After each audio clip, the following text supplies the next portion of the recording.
नमस्कार विद्यार्थी मित्रांनो, स्मार्ट अभ्यास या यूट्यूब चॅनलवर आपले मनापासून स्वागत आहे.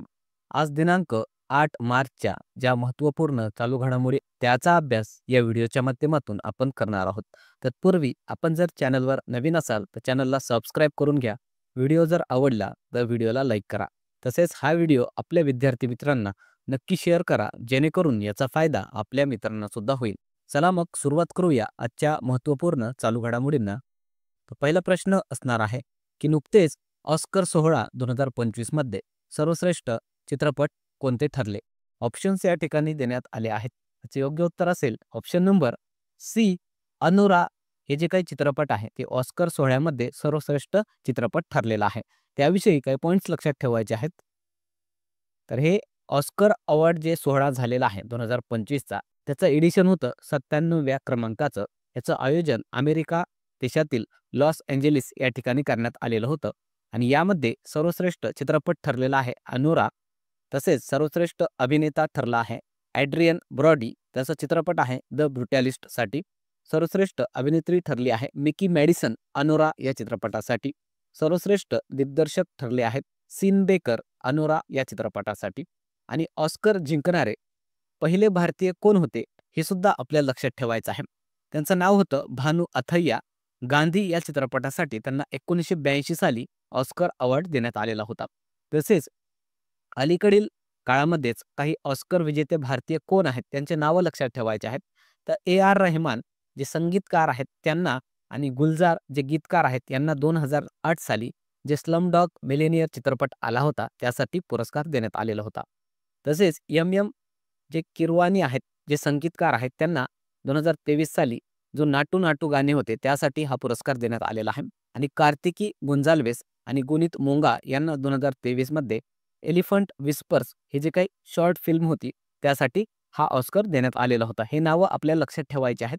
तसेच यासंबंधितच एक 78व्या क्रमांकाचं बाफ्टा अवॉर्ड जे काही सोहळा पार पडलेला आहे ब्रिटन या देशामध्ये ते सुद्धा लक्षात ठेवायचं आहे. त्यामधील काही पॉईंट्स जसं सर्वश्रेष्ठ चित्रपट ठरला आहे या सोहळ्यामध्ये कॉन्क्लेव्ह. सर्वश्रेष्ठ अभिनेता यामध्ये सुद्धा द ॲड्रियन ब्रॉडी हाच ठरलेला आहे द ब्रुटॅलिस्ट या चित्रपटासाठी. सर्वश्रेष्ठ अभिनेत्री ठरली आहे मिकी मॅडिसन अनुरा या चित्रपटासाठी. त्यानंतर काही महत्त्वाचे पुरस्कार आपल्याला लक्षात ठेवायचे आहेत जे आपल्या परीक्षेमध्ये विचारले जाऊ शकतात. तर मिस वर्ल्ड 2024 ची विजेता आहे क्रिस्टिना पिचकोवा. मिस युनिव्हर्स 2024चा किताब जिंकला आहे विक्टोरिया थेलविक. ज्ञानपीठ पुरस्कार 2023 चे विजेता आहेत गुलजार आणि राम भद्राचार्य. 33वा सरस्वती सन्मान देण्यात आला आहे प्रभा वर्मा यांना. लता मंगेशकर पुरस्कार 2024चा अमिताभ बच्चन यांना देण्यात आलेला आहे. दादासाहेब फाळके पुरस्कार 2024चा मिथुन चक्रवर्ती यांना. आणि बैजू पाटील यांना नुकतंच इंडोनेशिया या देशाचा क्रोमॅटिक फोटोग्राफी पुरस्कार देण्यात आलेला आहे. तर हे सुद्धा आपण पॉईंट्स लक्षात ठेवायचे आहेत. त्यासोबतच जे साहित्य अकादमी मराठीशी संबंधित पुरस्कार आहेत जे अत्यंत महत्त्वाचे आहेत, यावर आपल्या परीक्षांमध्ये प्रश्न हा विचारला जातो. तर त्याविषयी लक्षात ठेवायचं आहे. 2023 चे जे साहित्य अकादमी मराठी बालसाहित्याचा पुरस्कार आहे ते भारत सासने यांच्या शमशेर आणि भूतबंगला या कादंबरीसाठी देण्यात आलेला आहे. तसेच 2023चा साहित्य अकादमी मराठी युवा साहित्याचा पुरस्कार देविदास सौदागर यांच्या उस्वन या कादंबरीसाठी देण्यात आलेला आहे. आणि नुकतंच 2024 सालचा साहित्य अकादमी मराठीसाठीचा पुरस्कार जे सुधीर रसाळ आहेत त्यांच्या विद्यांचे गद्य जे समीक्षा ग्रंथ आहे त्यासाठी देण्यात आलेला आहे. हे अत्यंत महत्त्वाचे पुरस्कार आहेत, ते आपण लक्षात ठेवायचे आहेत. त्यानंतर पुढचा प्रश्न असणार आहे, नुकतेच बार काउन्सिल ऑफ इंडियाचे नवीन अध्यक्ष कोण बनले आहेत? ऑप्शन्स या ठिकाणी देण्यात आले आहेत. याचे योग्य उत्तर असेल option number A, Manan Kumar Mishra हे बार काउन्सिल ऑफ इंडियाचे अध्यक्ष बनले आहेत. त्याविषयी काही पॉईंट्स लक्षात ठेवायचे आहेत. तर बार काउन्सिल ऑफ इंडिया अर्थात अखिल भारतीय वकील परिषद असं त्याला म्हटलं जातं. ही भारतातील एक कायदेशीर सराव आणि शिक्षणाचं नियमन करणारी संस्था आहे. याची मुख्य भूमिका काय आहे? तर वकिलांचे हक्क, विशेष अधिकार आणि हितसंबंधाचं रक्षण करणे, तसेच कायदा सुधारणांना प्रोत्साहन देणे, पाठिंबा देणे. कायदेशीर जे शिक्षण आहे त्या शिक्षणाला प्रोत्साहन देणे, कायदेशीर शिक्षणाचे मानक ठरवणे. तसेच वकील म्हणून जर कोणी व्यवसाय सुरू करण्यास इच्छुक असेल तर त्याला कायद्याच्या पदवीधरांना ऑल इंडिया बार एक्झामिनेशन घेणे. तर हे काही भूमिका असतात या बार काउन्सिल ऑफ इंडियाचे, हे आपण लक्षात ठेवा. याची स्थापना झाली होती त्यासाठी एक कायदा करण्यात आलेला होता, अधिवक्ता कायदा 1961. त्या अंतर्गत कलम आहे 4. यामध्ये सदस्य हे भारतातील वकिलांमधून निवडले जातात आणि सध्या अध्यक्ष बनले आहेत मनन कुमार मिश्रा. त्यासोबतच ज्या इतर महत्त्वाच्या नियुक्त्या आहेत त्या आपण लक्षात ठेवायच्या आहेत. तर एस-एस-बीचे प्रमुख बनले आहेत अमृत मोहन प्रसाद, बी-एस-एफचे प्रमुख बनले आहेत दलजीत सिंग चौधरी, सी-आर-पी-एफचे प्रमुख अनिश दयाल सिंग, सी-आय-एस-एफचे प्रमुख राजविंदर सिंग भट्टी, एन-एस-जीचे प्रमुख बी श्रीनिवासन, एस-पी-जीचे प्रमुख बनले आहेत आलोक शर्मा, आय-टी-बी-पीचे प्रमुख राहुल रसगोत्र, एन-डी-आर-एफचे प्रमुख बनले आहेत पियुष आनंद, एन-सी-बी अर्थात नार्कोटिक्स कंट्रोल ब्युरोचे नवीन अध्यक्ष बनले आहेत अनुराग गर्ग. तसेच भारतीय हवाई दलाचे प्रमुख अमरप्रीत सिंग बनले आहेत. भारतीय नौदलाचे प्रमुख दिनेश कुमार त्रिपाठी आणि भारतीय सेना प्रमुख बनले आहेत उपेंद्र द्विवेदी. तसेच सुप्रीम कोर्ट जे आहे भारताचा त्याचे सरन्यायाधीश बनले आहेत न्यायमूर्ती संजीव खन्ना. आर-बी-आयचे नवीन गव्हर्नर संजय मल्होत्रा. केंद्रीय मुख्य निवडणूक आयुक्त बनले आहेत ज्ञानेश कुमार. इस्रोचे नवीन अध्यक्ष व्ही नारायणन. तसेच राष्ट्रीय महिला आयोगाच्या अध्यक्षा आहेत विजया रहाटकर. राज्य महिला आयोगाच्या अध्यक्ष रुपाली चाकणकर. महाराष्ट्र राज्य मुख्य निवडणूक आयुक्त बनले आहेत दिनेश वाघमारे. महाराष्ट्राच्या मुख्य सचिव बनले आहेत सुजाता सौनिक आणि महाराष्ट्राचे पोलीस महासंचालक बनले आहेत रश्मी शुक्ला. या काही महत्त्वाच्या नियुक्त्या आहेत त्या आपण लक्षात ठेवायच्या आहेत. त्यानंतर पुढचा प्रश्न बघण्या अगोदर व्हिडिओ कसा वाटला ते कॉमेंट बॉक्समध्ये सांगा. चॅनलवर नवीन असाल तर चॅनलला सबस्क्राईब करा. तसेच हा व्हिडिओ आपल्या विद्यार्थी मित्रांपर्यंत नक्की शेअर करा जेणेकरून याचा फायदा आपल्या मित्रांना सुद्धा होईल. चला मग पुढचा प्रश्न बघणार आहोत. नुकतेच रणजी ट्रॉफीचा विजेता कोण ठरला? ऑप्शन्स या ठिकाणी देण्यात आले आहेत. याचे योग्य उत्तर असेल ऑप्शन नंबर ए विदर्भ संघ नुकतंच रणजी ट्रॉफीचा विजेता ठरलेला आहे. त्याविषयी काही पॉईंट्स लक्षात ठेवायचे आहेत. तर ही जे काही रणजी ट्रॉफी पार पडलेली आहे 2025 या वर्षाची त्यामध्ये विजेता ठरलेला आहे विदर्भ हा संघ आणि तिसऱ्यांदा ही ट्रॉफी त्यांनी जिंकलेली आहे. याचं आयोजन कोण करतं तर BCCI कडून याचं आयोजन केलं जात असतं. या स्पर्धेची सुरुवात झालेली होती 1934 साली आणि ही भारतातील प्रथम श्रेणी अशी क्रिकेट स्पर्धा आहे. तर हे काही पॉईंट्स लक्षात ठेवायचे आहे. आणि पहिला विजेता या ट्रॉफीचा कोण होता असं जर विचारलं तर आपल्याला लक्षात ठेवायचं आहे बॉम्बे संघ 1934-1935 ला याने ही ट्रॉफी जिंकलेली आहे. तर हा सुद्धा मुद्दा आपल्यासाठी महत्त्वाचा आहे. त्यासोबतच इतर काही महत्त्वाच्या क्रिकेट विषयक पॉईंट्स लक्षात ठेवायचे आहेत. तर 32वी विजय हजारे ट्रॉफी कर्नाटक संघाने जिंकली आहे. ICC महिला T20 वर्ल्ड कप 2025चा मलेशियामध्ये होणार आहे. ICC men's cricketer of the year ठरला आहे Jasprit Bumrah. ICC women's cricketer of the year 2024 साठी मिली किर जे की न्यूझीलंड या देशाची आहे ही ठरली आहे. विराट कोहली याने नुकतंच 14,000 धावा या क्रिकेटमध्ये पूर्ण केलेल्या आहेत आणि असं करणारा तो जगामधील दुसरा खेळाडू ठरला आहे. आणि याच्या पुढे फक्त सचिन तेंडुलकर आहे ज्याच्या की 18,000 पेक्षा धावा आहेत. तर हे सुद्धा आपल्या लक्षात ठेवा. त्यानंतर पुढचा प्रश्न असणार आहे नुकतेच लोसर महोत्सव कुठे साजरा करण्यात आला? ऑप्शन्स या ठिकाणी देण्यात आले आहेत. त्याचे योग्य उत्तर असेल ऑप्शन नंबर डी लडाख या ठिकाणी हे लोसर महोत्सव साजरा करण्यात आलेला आहे. त्याविषयी काही पॉईंट्स लक्षात ठेवायचे आहेत. तर हे जे काही लोसर महोत्सव आहे हा तिबेटियन जे बौद्ध आहेत त्या बौद्धांचा हा नवीन वर्षाचा महोत्सव असतो. आणि हा जो महोत्सव आहे तो तिबेट, नेपाळ, भूतान आणि भारतामधील लडाख आणि अरुणाचल या प्रदेशामध्ये साजरा केला जात असतो. तर हे आपण लक्षात ठेवा. त्यासोबतच इतर सण किंवा महोत्सव जे आहेत ते आपल्याला लक्षात ठेवायचे आहेत. ओणम जे सण आहे ते केरळमध्ये साजरा केला जातो. अंडोरी महोत्सव उत्तराखंड, हरेला महोत्सव उत्तराखंड, होजागिरी महोत्सव त्रिपुरा या राज्यामध्ये साजरी केले जात असते. हॉर्नबिल महोत्सव नागालँड, लोसांग महोत्सव सिक्कीम आणि शिरोई लिली महोत्सव मणिपूर या राज्यामध्ये साजरा केला जात असतो. त्यानंतर पुढचा प्रश्न असणार आहे नुकतेच अमेरिकेने कोणत्या भाषेला अधिकारिक भाषा म्हणून घोषित केले?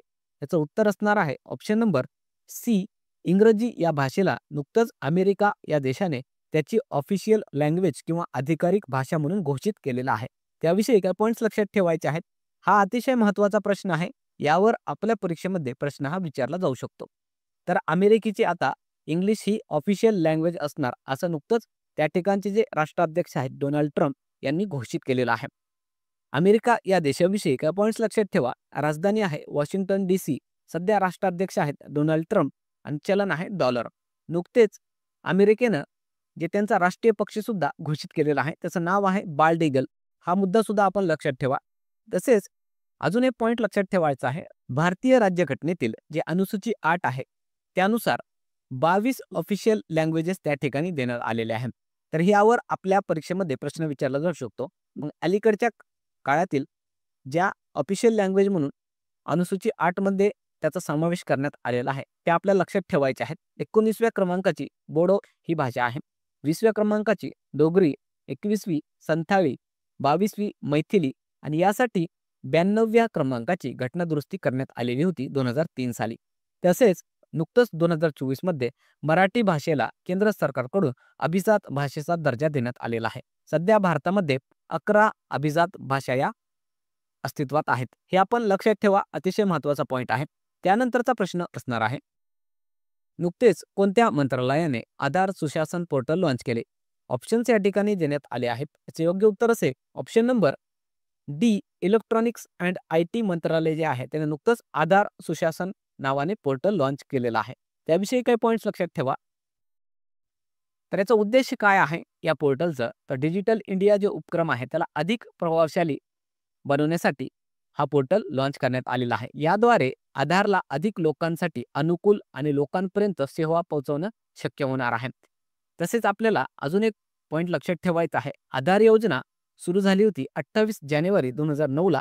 त्यावेळेस काँग्रेसची सरकार होती. तसेच आधार नंबर जो असतो तो 12 अंकी असतो.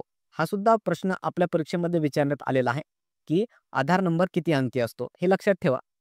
आधारचं जे काही रेग्युलेशन संचालन असतं ते UIDAI याच्याकडून केलं जात असतं. याचं लॉंग फॉर्म असतं unique identification authority of India. तसेच इतर काही महत्त्वाचे पोर्टल आपल्याला लक्षात ठेवायचे आहेत. तर राष्ट्रपर्व नावाचं ॲप संरक्षण मंत्रालयाने लॉन्च केलेलं आहे. सिरजन ॲप पंजाब राज्याने लॉन्च केलेलं आहे माता मृत्यूदर कमी करण्यासाठी. भारत पोल नावाचं जे पोर्टल आहे ते CBI द्वारे लॉन्च करण्यात आलेलं आहे. त्याचं उद्घाटन अमित शहा जे भारताचे गृहमंत्री आहेत त्यांनी केलेलं आहे. भारत रणभूमी दर्शन युद्धक्षेत्र पर्यटनाला प्रोत्साहन देण्यासाठी ते पोर्टल लॉन्च करण्यात आलेलं आहे. आणि स्वरेल नावाचं ॲप नुकतंच रेल्वेकडून लॉन्च करण्यात आलेलं आहे. रेल्वेच्या सर्व सुविधा त्याद्वारे एकाच ठिकाणी मिळणार आहेत. तर हे अत्यंत महत्त्वाचे पोर्टल किंवा ॲप आहेत, ते आपण लक्षात ठेवायचे आहेत. त्यानंतरचा प्रश्न असणार आहे, नुकतेच कोणत्या देशाला मंगळ ग्रहावर प्राचीन महासागराचे पुरावे सापडले आहेत? याचं उत्तर असेल ऑप्शन नंबर ए, चीनच्या अंतराळ संस्थेला नुकतेच मंगळ ग्रहावर प्राचीन महासागर असल्याचे पुरावे सापडले आहेत. त्याविषयी काही पॉईंट्स लक्षात ठेवा. तर चीन देशाची जी काही अंतराळ संस्था आहे त्याला मंगळ ग्रहावर त्याने जे पाठवलेलं झुरॉंग रोवर आहे त्याने प्राचीन महासागर असल्याचे शोधलेलं आहे. आता हे झुरॉंग नाव का पडलेलं आहे? झुरॉंग हे चीनमधील एक अग्निदेवता आहे, त्याच्या नावावरून त्याचं नाव हे त्या रोवरला देण्यात आलेलं आहे. त्याद्वारे 3.6 बिलियन वर्ष प्राचीन महासागराचे तटीय निक्षेप शोधण्यात आलेले आहेत. तर हे अत्यंत महत्त्वाचे पॉईंट आपण लक्षात ठेवायचे आहेत. त्यासोबतच इतर काही पॉईंट्स लक्षात ठेवा. चीनची अंतराळ संस्था आहे त्याचं नाव आहे CNSA. भारताची एक मंगळ मोहीम आपण लॉन्च केलेली होती 13 साली. त्यालाच आपण मॉम असं म्हटलं जातं. त्याचं लॉंग फॉर्म असतं मार्स ऑर्बिटर मिशन. आणि ही मंगळ मोहीम आत्तापर्यंत जगामध्ये सर्वात कमी पैसे खर्च करून ती मोहीम ही यशस्वीपणे भारताने राबवून दाखवलेली आहे. तर हे आपल्याला लक्षात ठेवायचं आहे. त्यानंतरचा प्रश्न असणार आहे, विश्व वन्यजीव दिवस कधी साजरा करण्यात आला? याचं उत्तर असेल ऑप्शन नंबर ए, 3 मार्चला विश्व वन्यजीव दिवस अर्थात वर्ल्ड वाईल्ड लाईफ डे म्हणून साजरा करण्यात आलेला आहे. त्याविषयी काही पॉईंट्स लक्षात ठेवा. तर दरवर्षी हा 3 मार्चला दिवस साजरा करण्यात येतो. याचा उद्देश काय आहे? जंगली प्राणी व वनस्पतींविषयी जागरूकता वाढवणे. यावर्षीची थीम होती wild life conservation, finance, investing in people and planet. त्यानंतर कालच्या ज्या काही महत्त्वाच्या घडामोडी होत्या त्याचं क्विक रिव्हिजन या ठिकाणी आपण करणार आहोत. तर पहिला प्रश्न आपण बघितला होता, आंतरराष्ट्रीय बुकर पुरस्कारासाठी सूचीबद्ध होणारी पहिली कन्नड भाषेतील पुस्तक कोणते ठरले? याचं उत्तर होतं ऑप्शन नंबर बी, हार्ट लॅम्प. आणि याच्या लेखिका होत्या बानू मुश्ताक. याविषयी कालच्या व्हिडिओमध्ये डिटेलमध्ये अभ्यास आपण केलेला आहे. त्यानंतरचा प्रश्न होता, अमेरिकेने परकीय गुंतवणूकदारांना अमेरिकेचे नागरिकत्व देण्यासाठी कोणते उपक्रम सुरू केले? याचं उत्तर होतं option number A, gold card. त्यानंतरचा प्रश्न होता, भारतातील वारसा स्थळांवरील जलस्रोतांचे पुनरुज्जीवन करण्यासाठी भारतीय पुरातत्व सर्वेक्षण विभागाने कोणत्या खाजगी कंपनीसोबत करार केला? याचं उत्तर होतं ऑप्शन नंबर ए बिस्लरी. त्यानंतरचा प्रश्न होता, तमाल युद्ध जहाज कोणत्या देशाच्या शिपयार्डमध्ये बनवण्यात आले? याचं उत्तर होतं ऑप्शन नंबर ए रशिया. त्यानंतरचा प्रश्न होता, सबा महिला चॅम्पियनशिप 2025चा विजेता कोण बनला? याचं उत्तर होतं ऑप्शन नंबर सी भारतीय जे काही बास्केटबॉल संघ आहे, महिला संघ, ती या स्पर्धेची विजेता ठरलेली आहे. त्याविषयी कालच्या व्हिडिओमध्ये आपण डिटेलमध्ये अभ्यास केलेलाच आहे. त्यानंतरचा प्रश्न होता, नुकतेच चंद्रावरील पाण्याचा शोध घेण्यासाठी लुनर ट्रेल ब्लेझर उपग्रह कोणी लॉन्च केला? याचं उत्तर होतं ऑप्शन नंबर बी नासा. त्यानंतरचा प्रश्न होता, नुकतेच शून्य भेदभाव दिवस कधी साजरा करण्यात आला? याचं उत्तर होतं ऑप्शन नंबर ए 1 मार्चला शून्य भेदभाव दिवस साजरा करण्यात आलेला आहे. त्यानंतर काल आपण होमवर्क क्वेश्चन दिलेला होता. तो होमवर्क क्वेश्चन असा होता, 2025च्या भारतीय प्रजासत्ताक दिनाचे प्रमुख पाहुणे कोणत्या देशाचे राष्ट्रपती होते? याचं उत्तर होतं ऑप्शन नंबर ए इंडोनेशिया. ज्या विद्यार्थ्यांनी याचं उत्तर दिलेलं आहे त्यांचं मनापासून अभिनंदन. त्यानंतर आजचा होमवर्क क्वेश्चन असणार आहे, कोणत्या देशाने जगातील पहिला लाकडी उपग्रह अवकाशात पाठवला? ऑप्शन्स या ठिकाणी देण्यात आले आहेत. त्याचे योग्य उत्तर सर्व विद्यार्थ्यांनी कॉमेंट बॉक्समध्ये द्यायचं आहे. अतिशय सोपा प्रश्न आहे. बघूया किती विद्यार्थ्यांना या प्रश्नाचं उत्तरही माहिती आहे. चला मग थांबूया या ठिकाणी. व्हिडिओ जर आवडला तर व्हिडिओला लाईक करायचं आहे. चॅनलवर नवीन असाल चॅनलला सबस्क्राईब करून घ्या. तसेच लेक्चरच्या मोफत नोटसाठी आपलं जे टेलिग्राम चॅनल आहे स्मार्ट अभ्यास 555 त्याला जॉईन करून घ्या. तसेच इंस्टाग्राम चॅनल आणि व्हॉट्सअप चॅनल आहेत स्मार्ट अभ्यास या नावाने, त्याला सुद्धा जॉईन करून घ्या. त्या ठिकाणी मुलांसाठी आपण चालू घडामोडीच्या मोफत नोट्स आणि चालू घडामोडीच्या ऑनलाईन मोफत टेस्ट हे घेत असतो. थांबूया मग, पुन्हा भेटूया एका नवीन व्हिडिओसह. तोपर्यंत धन्यवाद.